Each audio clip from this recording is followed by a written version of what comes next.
Hi బంగారమ్స్. ఏంటి స్వర్ణాంటి సంక్రాంతి అయిపోయాక sweets అవి చూపిస్తున్నారని అనుకుంటున్నారా? మొన్న ఒక షాట్‌లో చిన్నవాడు వైజాగ్ ఎళ్ళాడని చెప్పాను కదండీ! వచ్చేటప్పుడు చూడండి ఎన్ని తీసుకువచ్చాడో. తీసుకురావడం అంటే కొనేసి కాదులెండి. సాయి వాళ్ళ అమ్మగారు ఎప్పుడు మాకు పంపిస్తుంటారు. ఈసారి శిరీష వాళ్ళ అమ్మగారు కూడా పంపించారు. సంక్రాంతికి అరిసెలు, సున్నుండలు, కొబ్బరుండలు తయారు చేశారటండి శిరీష వాళ్ళ అమ్మగారు. మా కోసమని ఎక్కువగానే చేసి చిన్నవాడు వెళ్ళాడు కదండీ! వాడితో పంపించారు. ఇవేమో సాయి వాళ్ళ అమ్మగారు పంపించారండి. థ్యాంక్స్ అండి భారతి గారు. అలాగే చూడండి నా కోసం ప్రత్యేకమైనది ఒకటి పంపించారండి. చివర్లో చూపిస్తాను. ఇప్పుడైతే అరిసెలు చూడండి ఎన్ని పంపించారంటే టేస్ట్ మాత్రం చాలా బాగుందండి.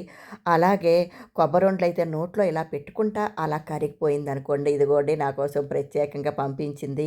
వాసన రాకుండా కరివేపాకు పైన వేశారండి.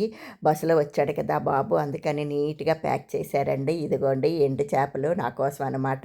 థ్యాంక్స్ అండి రమణి గారు. నా పంట పండింది. బాయ్ బంగారామ్స్.